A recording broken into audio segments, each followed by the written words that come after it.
So much pain, everyone. So much pain. We are Phillies fans living in the worst timeline possible right now. After Game 2's excruciating loss to the Dodgers, 4-3, in ways I didn't think possible that this team could lose. Hey there, podcast pals. I'm John Stolnis. This is Hittin season, powered by WHYY. This is a recap of Game 2, and we'll look ahead to Game 3, which is going to be taking place. I mean, really, who cares at this point? But taking place, we care. We care deeply, and it's going to be happening on Wednesday night in Los Angeles. Liz Roscher joining me here for this recap of Game 2. One of the worst losses we've ever seen, and that's saying something after what we saw in Game 1 on Saturday night. Phillies dead the whole game, Liz, down 4-0 for, well, it's nothing for most of the game. It's like you just had a feeling whoever broke through first was going to win. Then the Phillies, they go down 4-0, and Dodgers score 4 runs in the 7th inning. You could just feel that happen. And then the Phillies put together a comeback, Liz, at the bottom of the 9th inning. Here they come. Here they come. And the rally falls short. And I think, and I understand, and I'm going to be one of those people too, pointing the daggers at Rob Thomson for this one. And you know, we've been pro Rob Thomson on this podcast, Liz, but the decision to bunt there with Bryson Stott after Nick Castellanos hits the 2-run double and the crowd's going insane, and you hand the Dodgers an out. Get Castellanos thrown out at third base, the inning falls apart. Harrison Bader hits a single that would have tied the game after that, and the Phillies end up losing this thing in the most excruciating way possible. Liz, your first initial thoughts of what we saw here on Monday night. You know, as I was getting ready for the podcast, I'm staying at my parents' place this week watching their beloved, wonderful, beautiful dog, Della, who just is a creature who doesn't care about this stuff like we do. She's so lucky. She's so lucky. It's a wonderful, just carefree existence. I mean, seriously. Just a wonderful carefree existence.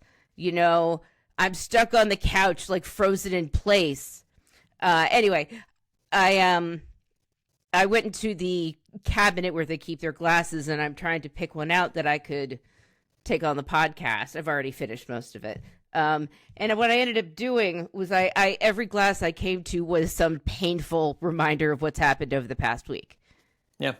Yeah. The only thing that wasn't was gritty. And I couldn't do that because I don't. Do you want to think about the Flyers? I certainly don't. No. Don't want to think about the Sixers. The Eagles are not good. But I mean, here's the thing. But it was like an Eagles Cup. It was a Fanatic Cup. It was a Phillies Cup. Then it was a Penn State Cup. You know, like it's just like there was nowhere I could turn. I went with the main cup tonight because this was. I'm so upset, John. Are you as upset as I am? Yes, I'm furious. And so there was a lot of feelings during this game. When it's 0-0 the whole way and Snell and Luzardo are trading gems, I mean, those two guys were unbelievable in this game. I mean, those guys didn't leave like anything over the middle of the plate. Everything was on a corner. Everything was on the inner part of the plate or the outer part of the plate. I mean, those guys didn't make a single mistake for 6 innings. It was really incredible to watch. And you can understand the Phillies offense having trouble with Blake Snell to some degree. I mean, not to the point where they got one hit off the guy for the first like 6 innings, but you know, it was an impressive performance. But yes, I'm utterly. I went from feeling like hopeless, like, you know, okay, you know, we lose 4-0, we're losing 4-1. It's a dead team walking, you know, just coming up ready to rip them for being a dead team walking. And then they seemingly, it really felt, Liz, I thought they were going to win. I really did feel like they were going to win. Yeah, it felt like they would. When Castellanos hit that ball down the left field line, reaching out, poking that line drive down, and then he was safe at second base on that ridiculous slide, somehow that was getting wild. around the tag. I thought, okay, we got this. And then Rob Thomson comes out. They bring in Vesia. The Dodgers bring in Vesia, and Rob Thomson as Bryson Stott come out to hit. And it's lefty on lefty. We know Bryson Stott struggles with that, but you've got a runner on second base with nobody out. It's the tying run. I mean, you're dead the whole game, and now you've got Nick Castellanos on second base. Now, I would have pinch run for him in that situation no matter what. I'm not sure why they didn't. I mean, I know that Harrison Bader was unavailable as a runner in this game, so you couldn't really go to him to do that. But you had Weston Wilson, who's not a lot faster than Nick Castellanos, but I think maybe he has a smattering more athleticism than Nick Castellanos does at this time in his career. All right, bring out a pitcher who can run. You don't need a hitter in that spot. Bring out a pitcher who can run a little bit. Or bring out Rafael Marchand in that situation.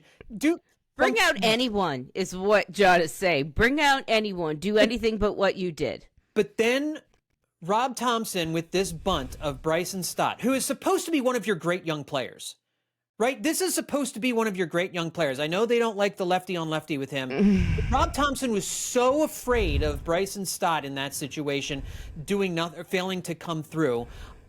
First of all, why is he on the team? If you don't trust Bryson Stott to at least hit a ground ball to the right side that maybe finds a hole someplace, you're going to bunt Bryson Stott in that situation. And you could see Bryson Stott after the game, they could see that the wheel play was on. The Dodgers were doing the wheel play. So you don't bunt in that situation. But Rob just kept it on. He's like, this is what I decided we're going to do. It was a coward's move, Liz. He was playing That's the exact word that was coming into my mind. It was a coward move, like up and down. That's what you do when you don't think you can depend on your offense. And granted, from what he'd seen over the course of the evening, it hadn't been beautiful, but there had been some moments of breakthroughs. Yeah. And, why not trust one of your hottest hitters over the past few months? He's been great. Yeah. He's been incredible. Like, why take the bat out of his hands, essentially? Because there's just, if he was going to achieve the same outcome, at least try to, seriously, purposefully put the ball in play. Yeah. Don't bunt. Actually let him swing the bat. Let him swing the bat. I don't understand that move. Well, what's the worst thing that happens? He pops it up. Okay, fine. You've still got a runner on in scoring position. Or he hits a ground ball to the left side that can't advance Castellanos. So you've still got a runner in scoring position there. The net benefit of moving him over to third base with one out in that situation to play for a tie, when you've got all this momentum, the Dodgers couldn't get anybody out. Treinen couldn't get anybody out. And then you bring in Vesia, who's asked to do something very difficult in this situation, is to try and keep that runner from second base from scoring. It's like they had the zombie runner from second base at the start of the extra innings. That's what that was. And they couldn't execute it. I mean, and it was Rob Thomson. You got to take the bunt off there. For a Dodgers team that was unraveling in that moment, Dave Roberts made a boneheaded decision to go to Blake Treinen instead of Roki Sasaki there in the ninth inning. Or anyone else than Blake Treinen.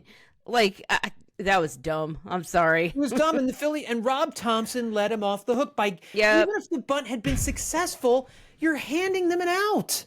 You're still handing them an out, and at least be trying. Be actually trying when you're doing that instead of going in knowing you're giving up an out. Try not to give up an out first. That's what I would say. Try not to do it. After the game, Rob Thomson was asked about the bunt. He said, well, why did you bunt Stott there? What's left on left? We're trying to tie the score. First of all, what? We're trying to tie the score? Yes, you want to tie the score. You'd like to tie the score there.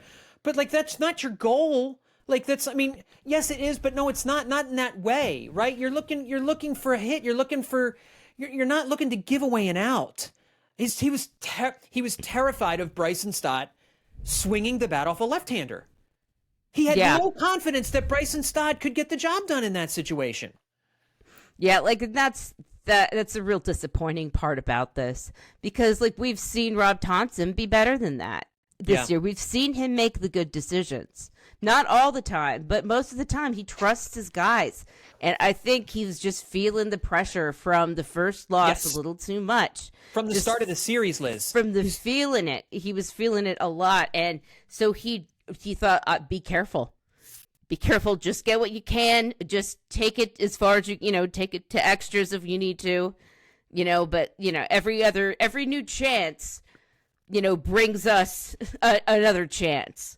That's the thing that, I think he forgets, because you've already settled for the outcome of the play. And it doesn't always work out. Sometimes you just get the out and something else happens, or something bad happens, like happened tonight. That's the one, if maybe try explaining it to them like that. Like, you've already decided what the other team has to do, and they're almost certainly going to do it. Try something where they might be thrown a curveball, quote unquote. Or just, I mean, just don't make the coward play there and trust your player. Like you said, trust your Heat. I think Rob Thomson has been managing scared in these first two games. I truly don't understand much of what he's done with the decision making that he's done. And he also said, left on left, we're trying to tie the score. I liked where our bullpen was at. But what what does that mean, though? It means does that nothing. mean you?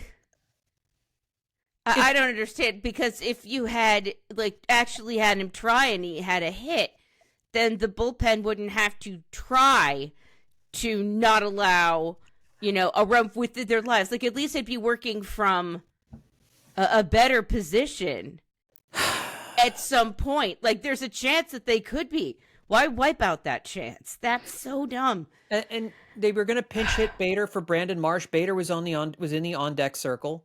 And he comes up and smokes a single to left field and makes it first and second, or first and third in that situation. If you don't do that stupidness, if you don't do that coward's move that cost you an out at third base, and now all of a sudden you've got a runner on first and one out, that is such a different scenario. Like, words can't express.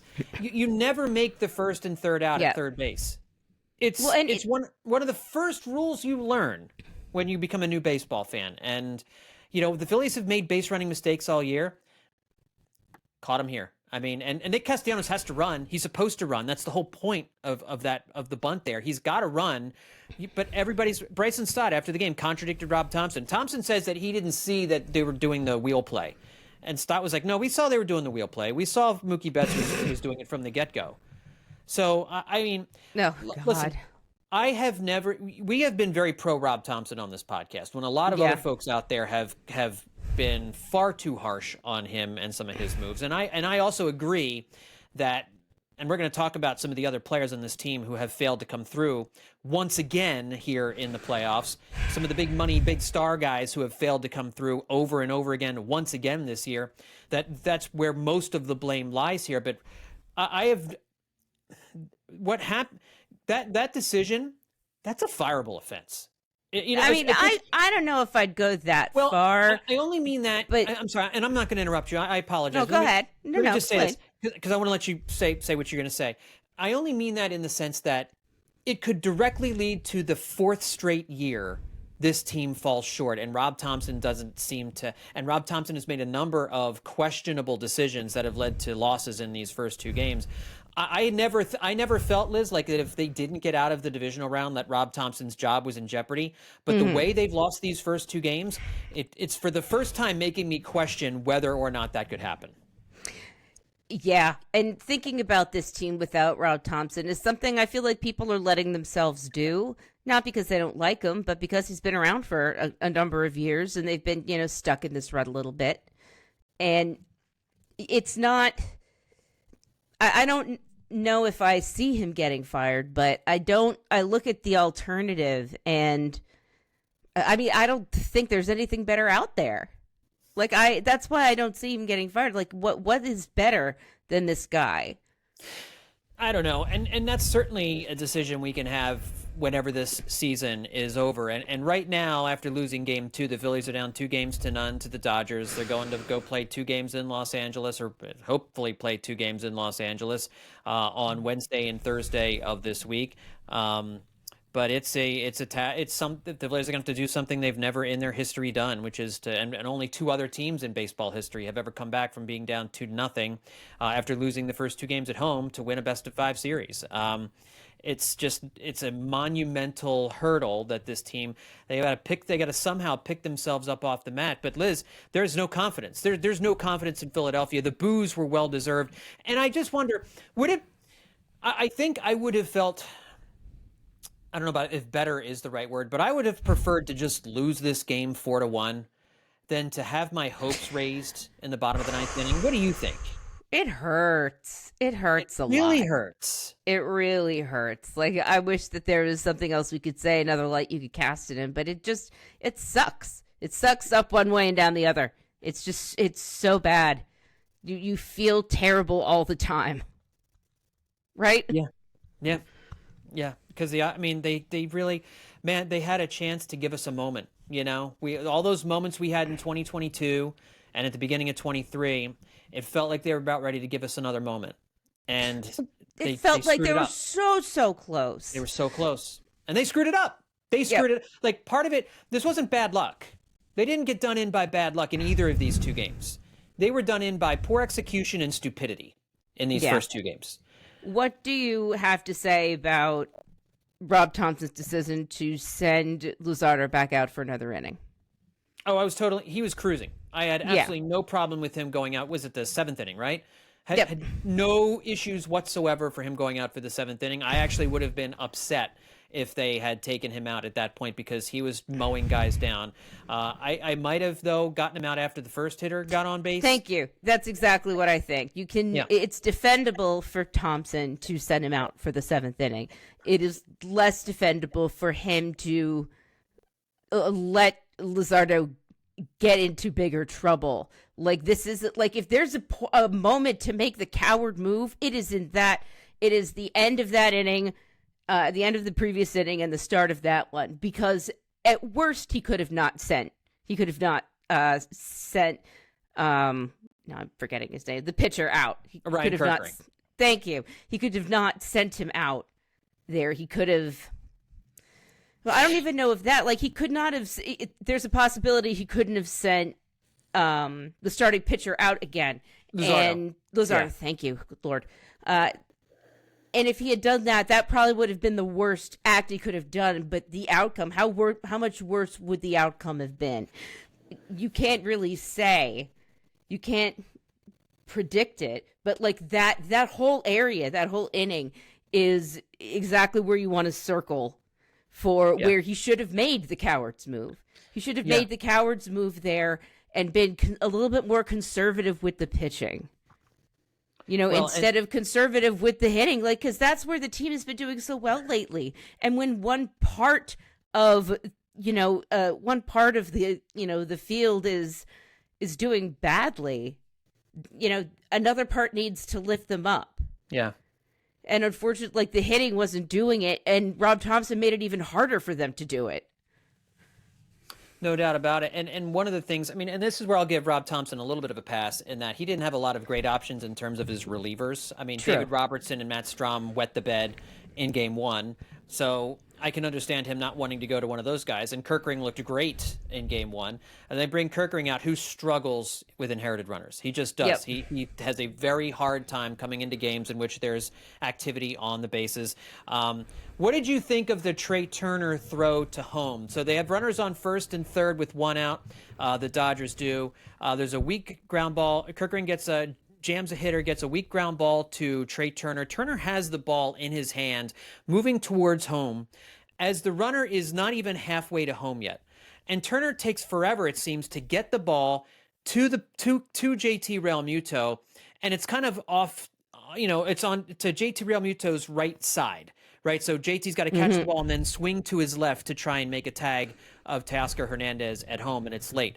They're seeing a lot of criticism online about the throw from Trea Turner, and I think I agree with it. I feel like that's a play Trea Turner that he's moving in towards the plate, like he's not moving to his left or to his right. Like they really probably should have had him out at home, even on a tag play with a slightly better throw. It's not like it was a wild throw, but you got to put that throw on JT Realmuto's left side so he can catch and tag at the same time. It led to the first run, and then that kind of opened the floodgates to the rest of the inning. Did you have a specific question, or were you just recalling all of that for us to be upset about? Did you agree with the criticism of Turner's throw? I mean, what was up with that? Like, he was like he was moving in slow motion for a minute. That. Yeah. It's just like, no, move. Like, you shouldn't be, this is not a movie. You shouldn't be slowing down like that. No one's doing like the 780p or whatever it is, the 1080p, like slow motion, 360 Panavision. You shouldn't be moving like that. Move faster. Yeah. That's all I can say. Like, right.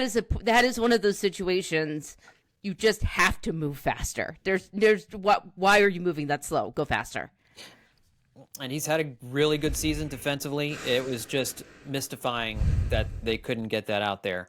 And once the Dodgers broke through with that first run, you just felt like, I mean, you knew, and I want to talk about the offense and the missed opportunity in the bottom of the sixth inning, but you knew when the Phillies missed that opportunity in the bottom of the sixth, you knew the Dodgers were scoring in the top of the seventh. Everyone completely. knew that was happening. That happens so much. That happens all the time. Yeah. I mean, the Phillies, they had so many opportunities over the course of the game to do better. They made considerable opportunities for themselves a little bit in the beginning of the game, much more at the end of the game. Like they got that far at least, but there's, they actually made these opportunities happen, but they just didn't take advantage of them. They couldn't take that extra last step to, the equals profit part of the equation. Yeah, one team got the big hits, the other one didn't. I mean, at least one team got slightly more of the big hits than the Phillies did, especially throughout most of the game. Trea Turner did have an opportunity in that bottom of the ninth, first and third with 2 outs. The NL batting champ has a chance. The $300 million man has a chance. And instead he hits a ground ball to the second baseman, which Tommy Edman, by the way, almost threw the ball away. Yep. Which would have been hilarious. Yeah. If that had happened. It would have been a nice little head nod from the baseball guys, like, okay, we're going to spare you guys a little bit here. Here you go. That didn't happen because Freddie Freeman made an unbelievable pick at God, first I base. hate him. I hate him so much. I hate him. He's so nice and good and frustratingly competent at his job. I just want him to stop.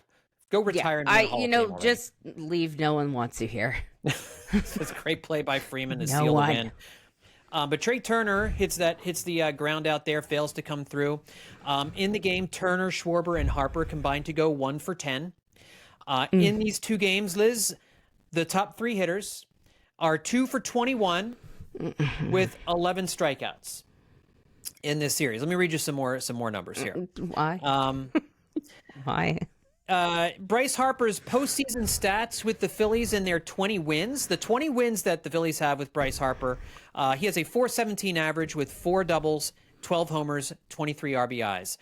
In the 16 losses that the Phillies have with Bryce Harper, he has a .173 average with no home runs, 2 doubles, 18 strikeouts, and 2 walks.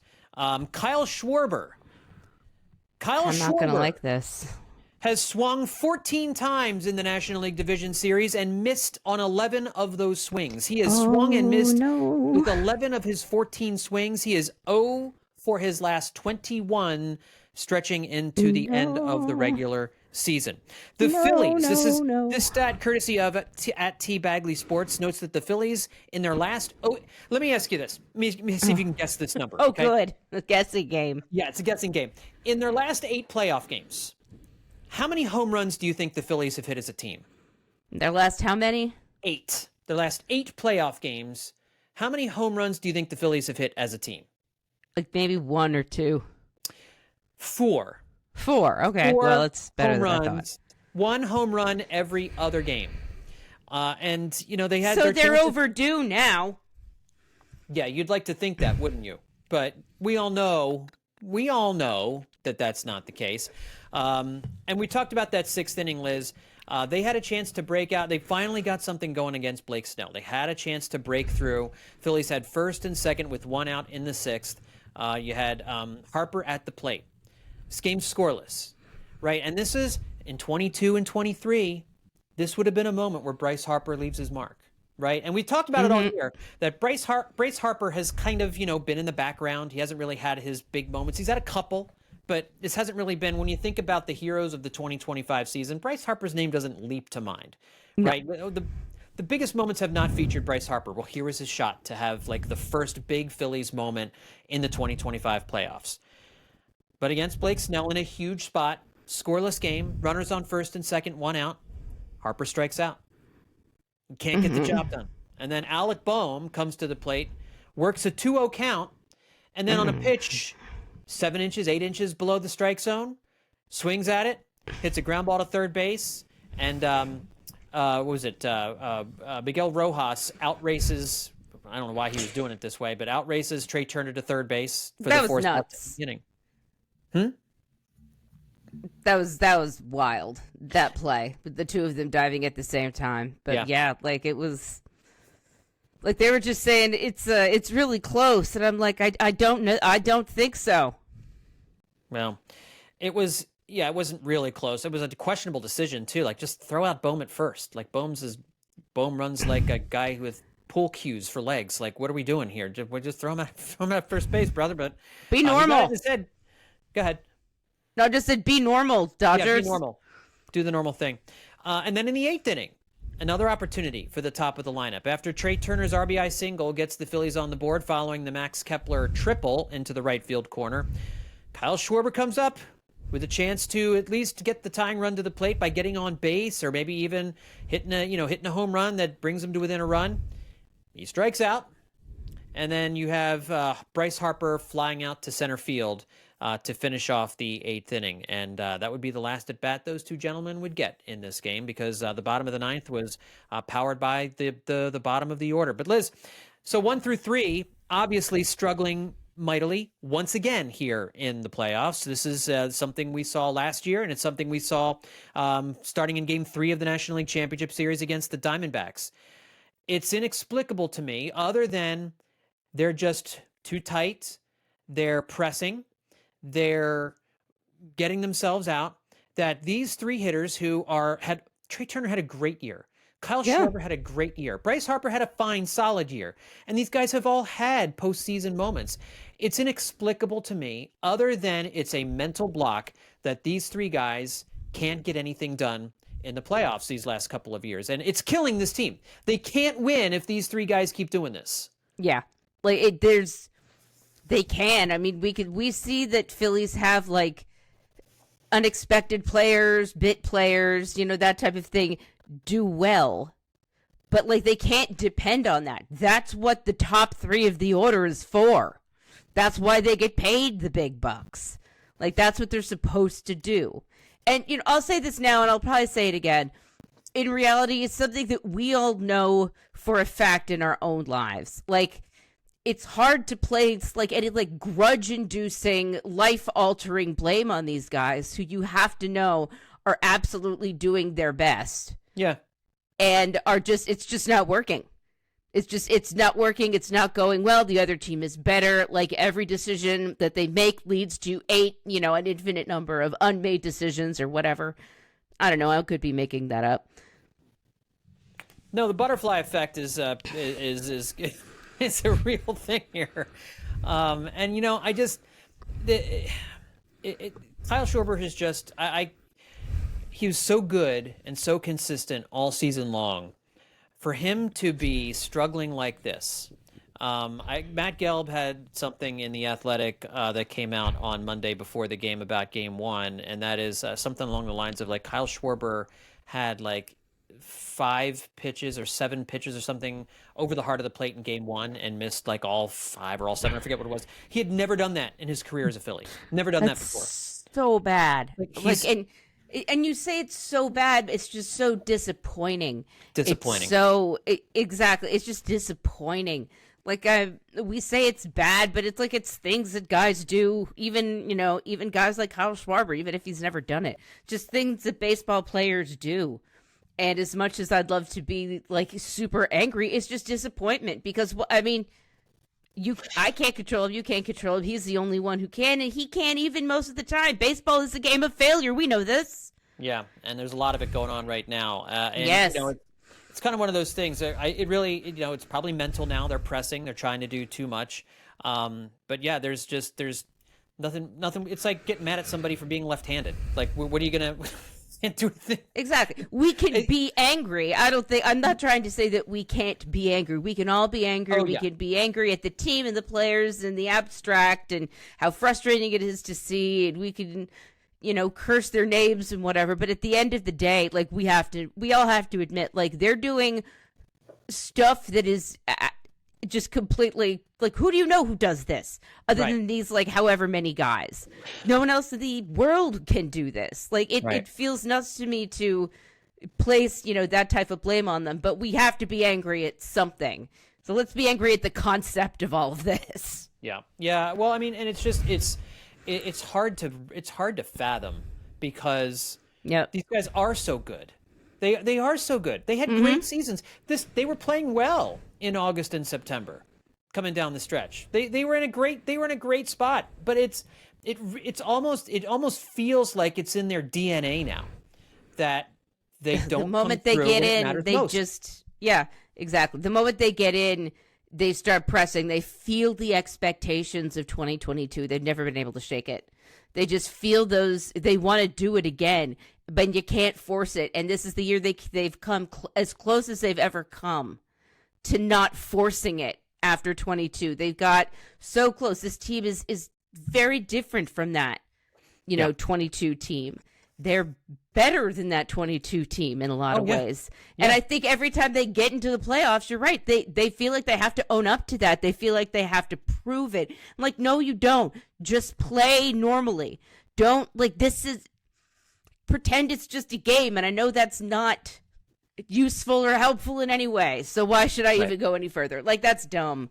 Well, I wrote something for the Good Fight today because it's clear that these guys are so worried about legacy and winning the World Series. They got to stop thinking about winning the World Series. They got to stop thinking about winning this series. They even need to stop thinking about winning the game. They need to think no. They need to distill down to the micro. Win this pitch. Okay? Win this pitch. Okay, then win the next pitch. Then worry about that. Slow down the game. Yeah. Worry about executing this pitch, whether you're a pitcher or whether you're at the plate. Worry as a defensive player. Worry as a base runner. Worry about this pitch. Just forget about all that other stuff. Forget about trying to win the World Series. You gotta execute, and it's, again, like you said, easier said than done. I'm not a professional athlete. It sounds pretty simple just to focus on the micro and stop worrying about the macro, but it's a part of what's going on here. I mean, it absolutely is. These guys, it's in their heads. They're better than this, but I don't know. How does if they don't figure this out, and I don't think they will here after losing game 2, what? Bryce Harper's not going anywhere, right? Trea Turner's not going anywhere. I don't think anyone, even with these struggles aside, I don't think people want Kyle Schwarber to go anywhere. When free agency hits, we're going to want him back. So no one wants any of these guys to go anywhere. They just want them to do better. Right. But people are going to call for change. And as a fan, we have watched this same group for 4 years now. So that when they do start to struggle, we feel like, oh, here they go again. Yep. Here it goes again. We can't stop thinking about it.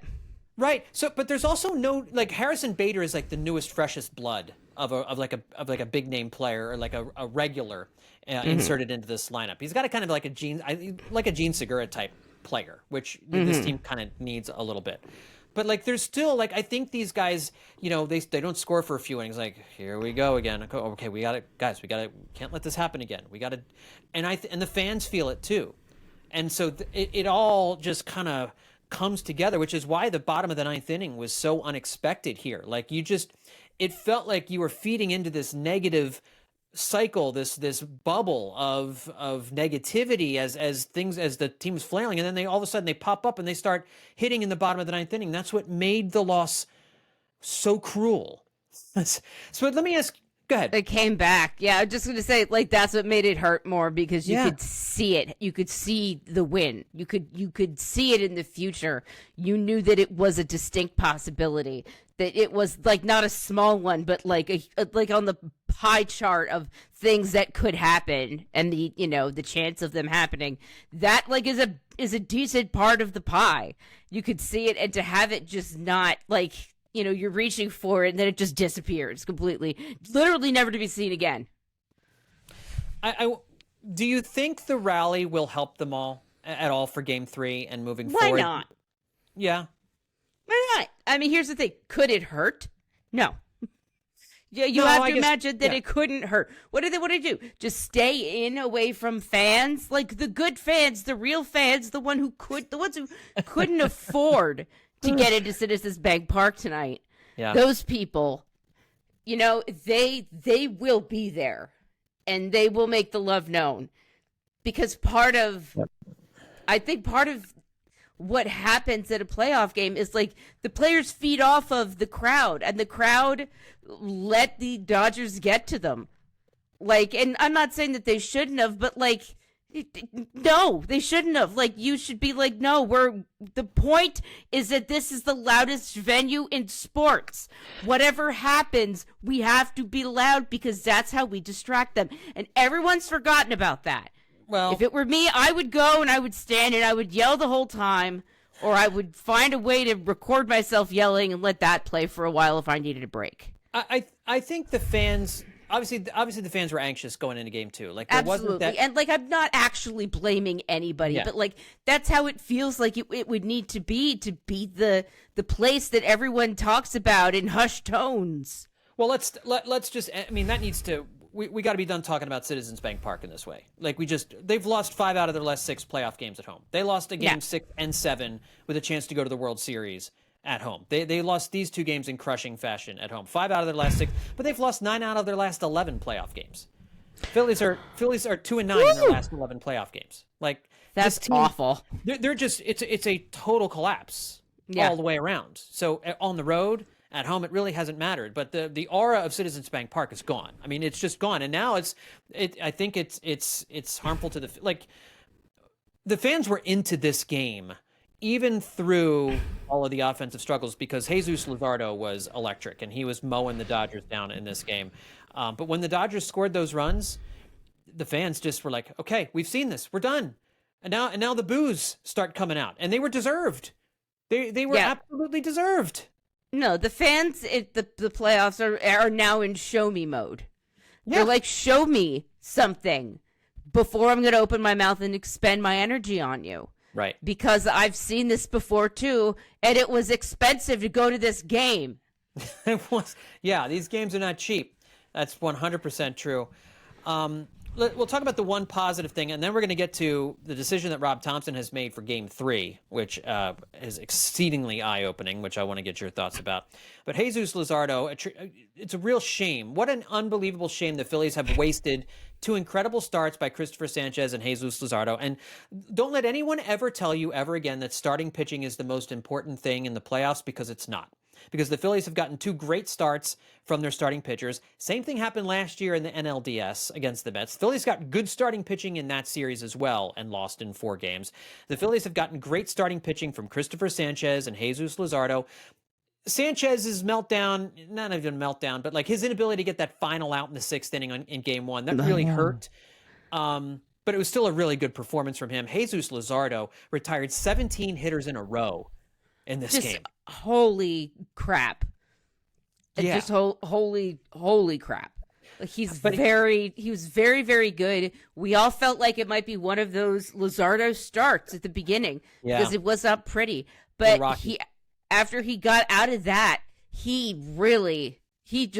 buckled down and said, well, you know what? If we lose this game, it's not going to be my fault. Yeah. You know, and I'm sure that's not what he actually said, but that's what his performance said. He's like, I'm giving you guys every single chance you can to win. And they just couldn't take advantage of it. It feels like wasting.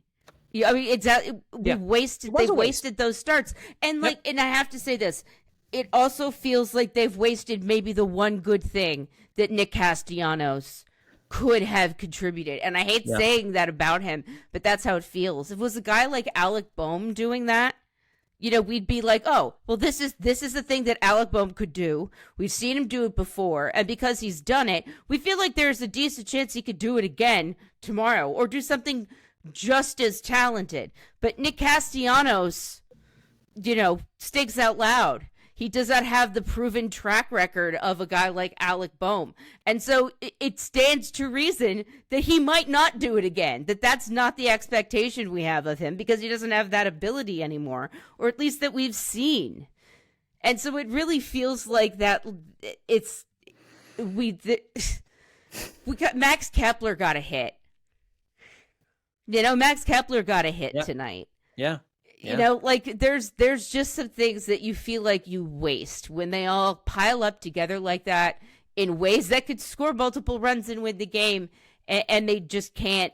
They can't capitalize. It's the most frustrating thing you can experience in sports. One of at least. And it's all connected to the whole team is doing badly, team is losing, the heart outside of body smashing with my feet. Credit Nick Castellanos for another big hit in Game 2 of a division series. He obviously had the big hits in last year's Game 2 that the Phillies won, and for him to come off the not the bench, but like come up off the mat. The bench. Well, he started in this game.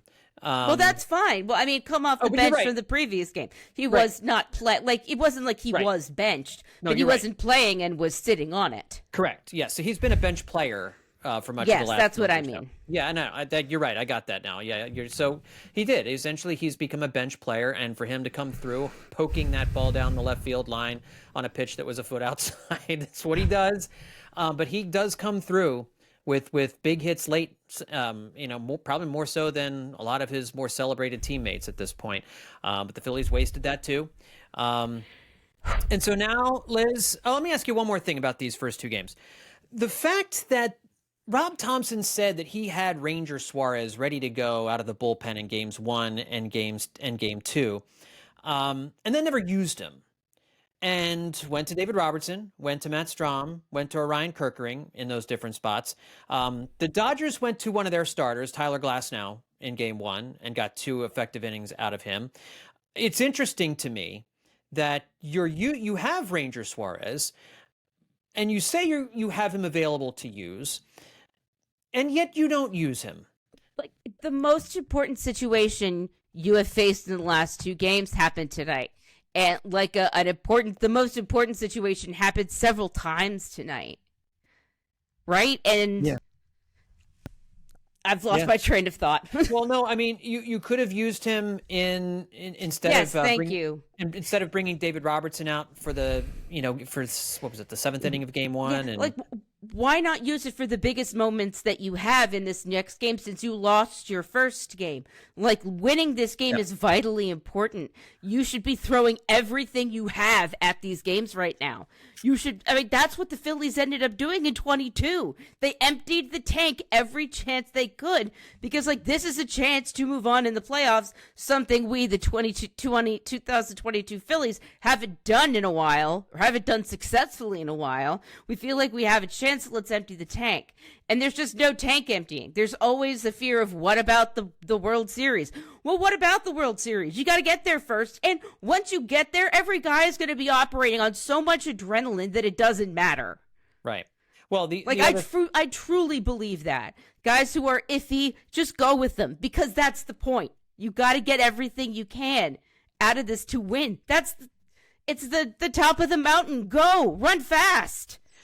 The thing about this was the Phillies got 2 starting pitchers to go deep, and so Rob, I think, felt like, I've got middle relievers and late inning relievers who I've used all year in these situations, and they're well rested and available, so I'm going to go to them rather than try and shoehorn Ranger Suarez, who has been a starter for all of the last 3 years, and have him do something he's done in the past, right? I mean, we know that he's pitched in relief in 22, but Rob Thomson's calculation was that using my bullpen guys who've been in the bullpen all year, guys we put a bullpen together specifically for this purpose, I trust them to get the job done. And in games 1 and 2, they didn't get the job done. They weren't able to hold the Dodgers down. So then I just don't understand the whole, like, well, we have Ranger Suarez available for high leverage situations. That's what this was. That's what this was, a high leverage situation.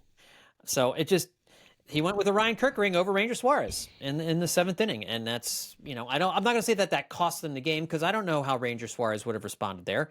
But we know what he can do. Right. Like, he needs that he stayed out. It's conservative, but at the wrong time and in the wrong way. That takes us directly to Game 3 and the decision that Rob Thomson has made about Game 3. Oh, so God. Ranger Suarez, we all assumed they were going to start the 3 left-handers in Games 1, 2, and 3. Aaron Nola is getting the start in Game 3. Liz. Oh no, he's been fooled by that last start. Someone quick, come back from the future. Tell him. I know. it's Ranger Suarez is going to piggyback with Aaron Nola, and the reason Rob Thomson said that he's doing this is because Aaron Nola has never pitched out of the bullpen before. So the plan was for Ranger Suarez and Aaron Nola to both pitch in Game 3, apparently. I don't know what that means for a Game 4 if they have one, and I realize you can't worry about that right now. Exactly. At least he's doing that. He's doing that.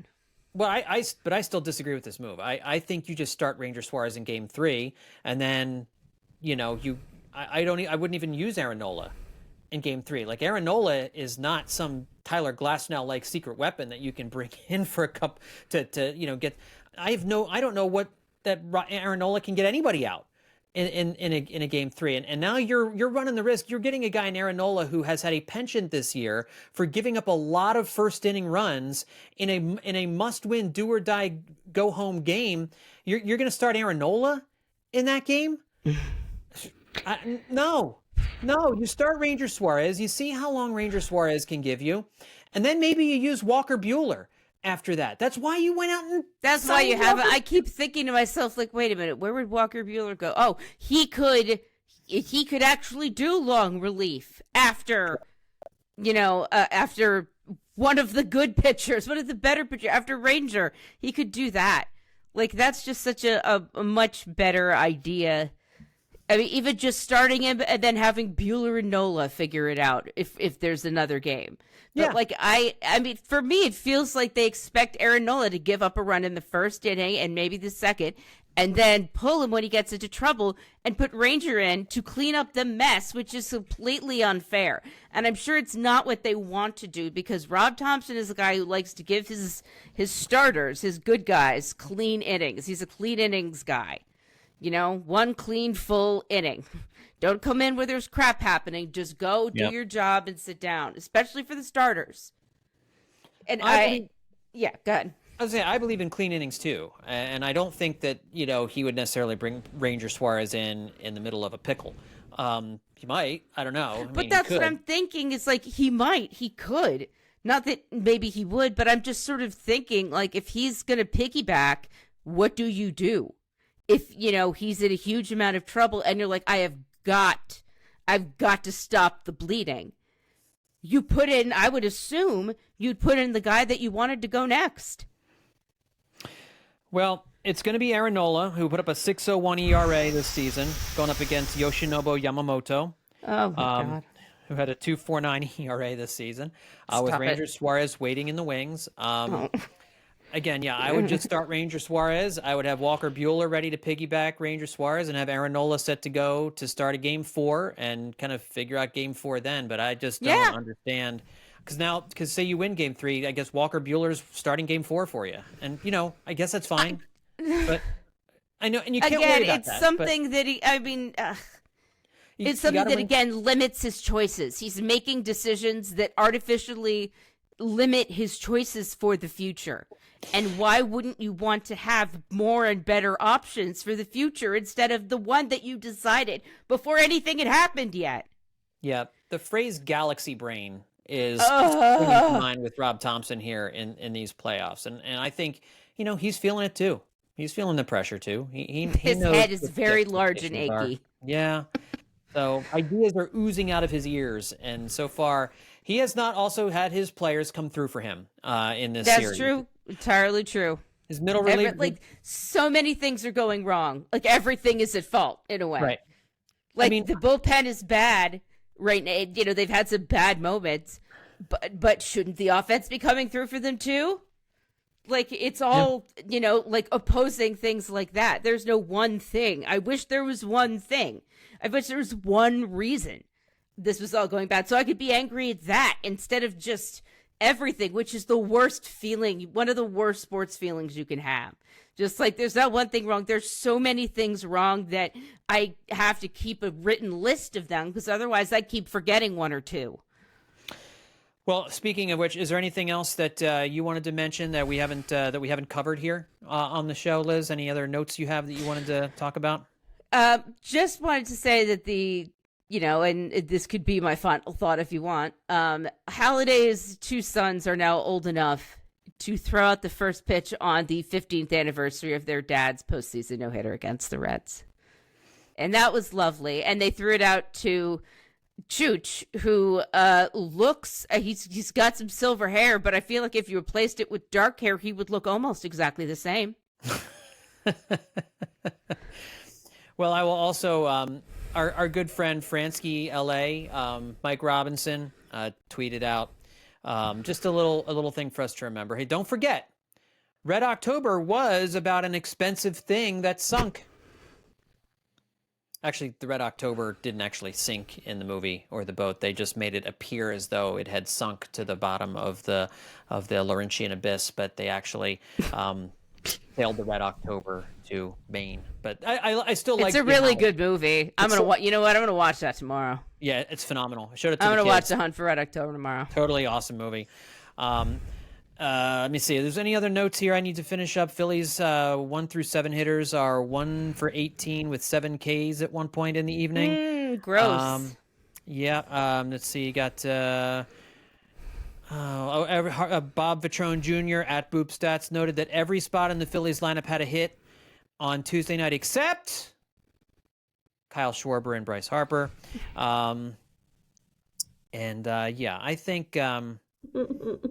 I think that's going to just about do it here, Liz. So how are we feeling heading into Game 3? Do they at least win Game 3? Can they get at least one game? I hope so. I hope so. I wish so. I yearn so. They have to avoid embarrassment. I desire this outcome to win a game. I desire them to win several others, in fact. But right now, I'll settle with just the next game. That's really all you can do. And we'll be watching. It's a 9 o'clock Eastern time start time. So I actually prefer that. Everybody will be in my house mostly asleep. I'll be able to kind of come in the office here and watch quietly. It's going to be a late recording night. On Wednesday night. I don't know if you'll be there or Justin will be there or who'll be there. I will certainly be doing a recap podcast. I hope it's not an RIP to the Phillies 2025 season. That would be if it is, you can bet I'll definitely be on there. Yeah, well, I mean, drunk and upset. Maybe we postpone. Maybe we push it back a day if they lose Game 3. But listen, folks. We're taking you behind the curtain of the Hit Season podcast here. These are negotiations that have to take place. High level negotiations. We're going to have to discuss these things. But the series shifts to Los Angeles, and hey, you know what? Maybe getting away from Citizens Bank Park. The home that was once the unbeatable. Hell 4 hours in hell. Maybe that's turned into the 4 hours in hell for the Phillies now more than it does their opponent. Maybe getting away will help, Liz. Be louder, guys. I'm just asking. I know to think of this as that Trea Turner standing ovation. Consider your loudness that, and maybe you've lost your chance this year. I've lost my chance because I couldn't afford to go. But maybe you've lost your chance for this year. But the point is to actually be that way, to be loud and to let the Phillies know at all times that you're behind them. And not just that, you're not just for them, you are violently against their opponent. You dislike them, you hate them, you want them to leave town embarrassed and broken. You hate them as people and as athletes. This is what I want. Man, and Harper just used to feed off that. It's there's no one even trying to give it to him, and I get it. He shouldn't need it, but you know what? Maybe try giving it to him for a second. You don't think it was there in games 1 and 2? Oh, I don't know. Maybe it. Maybe it was, but I'm just saying, as the game went on, there was none of that. It went quiet, and it got quiet. Like I said, I can't blame people for getting quiet when the game is bad.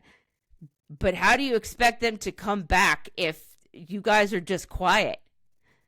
We've all said that they feed off of this. You're there, presumably in part because of that legend. You know what's ironic? The Phillies started that 9th inning with that rally with the crowd deadly silent, and then once the crowd got into it, they wet themselves. I hate this.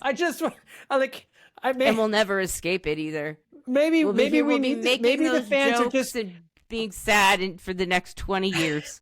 I think maybe the crowd just makes the Phillies a little nervous now. Maybe like we're not going to hurt you. Oh my gosh, that's not true. And that's probably part of it.